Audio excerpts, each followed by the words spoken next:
Sir, a full-year continuing resolution is never preferable for any department, especially the Department of Defense. Not preferable. I'll just say at the outset for all my colleagues, I am increasingly concerned that there is a threat that some believe they can best govern by continuing resolution, reconciliation, and rescission. To your question about my statement, and I served with a lot of NATO allies in Afghanistan as well. Incredibly capable Canadians, Brits, and Australians, and others. And grateful for them. And I've gotten to know a lot of them in this process going to Brussels. Amazing people, amazing countries. Mr. Secretary, why not use the already appropriated presidential drawdown authority to deliver defense material badly needed by Ukraine? Right now, the United States faces critical choices about its role in global security, its leadership in supporting allies, and its commitment to defending democratic values. At the center of this discussion are two pressing issues: the need for stable, responsible defense funding at home and the ongoing war in Ukraine abroad. For years, Congress has relied on temporary funding bills called continuing resolutions to avoid making hard budget decisions. But for the Department of Defense, this uncertainty undermines readiness, weakens military planning, and damages long-term investments that are vital for national security. As global threats increase, the United States military cannot afford to operate under outdated or temporary budgets. At the same time, Russia's war on Ukraine continues to escalate.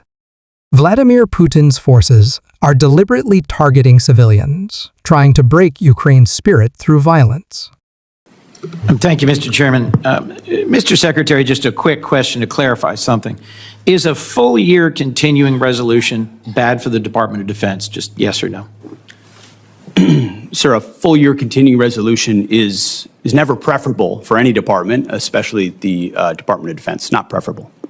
And I know, General Kane, I don't need to ask you because your written testimony specifically says routinely operating under continuing resolutions lowers buying power, results in less deployable capital, makes it harder for industry to make long-term investments. And is it your commitment, Mr. Secretary, that you'll work with us to achieve a full-year appropriation? You'll submit the budget documents necessary, work with us closely, that we'll be able to do our work so you can do yours. Senator, we are committed to working with you to make sure the Defense Department gets as robust a budget as possible where we can meet the threats of today and tomorrow. Thank you. I'll just say at the outset for all my colleagues, I am increasingly concerned that there is a threat that some believe they can best govern by continuing resolution, reconciliation, and rescission, and not ever actually have us appropriate. So I look forward to working with you to avoid that outcome, which I think would both disregard the role of Congress and put all of us at greater risk. It seems to me clear with regards to Ukraine that Vladimir Putin has no serious intent of negotiating. He continues to attack civilian targets night after night with hundreds and hundreds of drones. The Ukrainians have just carried out a spectacular attack against military targets. And it seems to me concerning that the 2026 request eliminates aid to Ukraine entirely. At the same time, the Senate has a strongly bipartisan bill led by Senator Graham and Senator Blumenthal to impose more sanctions on Russia, and many senators of both parties want to provide more aid to Ukraine.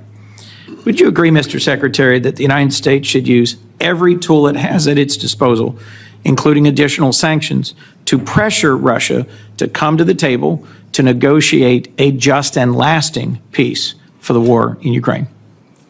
Senator, every tool at our disposal? No. We have a lot of tools in a lot of places. Let me be more narrow. Let me be more narrow then. You said, and I'll take some exception to this, that our European allies cannot freeload off the United States in perpetuity. My impression is that Article 5 of the NATO treaty was only invoked once. It was after 9/11. And a significant number of our European allies and partners deployed to Afghanistan alongside us and suffered significant combat casualties. In the first 2 years of the war in Ukraine, a war of Russian aggression, 50 other countries stepped forward, deployed military support, delivered materiel, provided financial and operating support, and at regular meetings of the Defense Contact Group, your predecessor led that process of deploying military assistance. What message do you think it sends? That as Ukraine continues to suffer day after day of punishing attacks on civilian centers, we're not using the $3.8 billion in presidential drawdown authority that remains to send additional air defense and interceptors, and you yourself chose to not attend the Ukraine Defense Contact Group. Mr. Secretary, why not use the already appropriated presidential drawdown authority to deliver defense material badly needed by Ukraine? Well, Senator, as you know, the presidential drawdown authorities 71 through 74 still apply, and they are still flowing. There's some in reserve. To your question about my statement, and I served with a lot of NATO allies in Afghanistan as well. Incredibly capable Canadians, Brits, and Australians, and others. And grateful for them. And I've gotten to know a lot of them in this process going to Brussels. Amazing people, amazing countries. Thus, I was struck, Mr. Secretary. But we also wore a patch on our shoulder that said ISAF, International Security Assistance Force. And you know what the joke was? That it stood for I Saw Americans Fighting.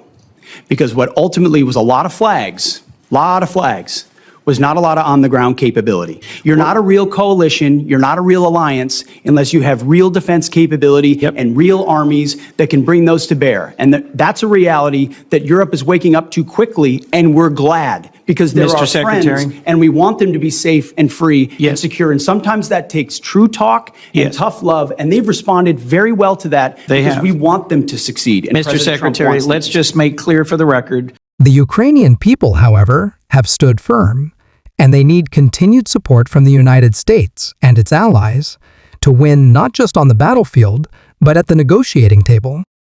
This is not just about Ukraine. It's about defending the credibility of the U.S. on the world stage.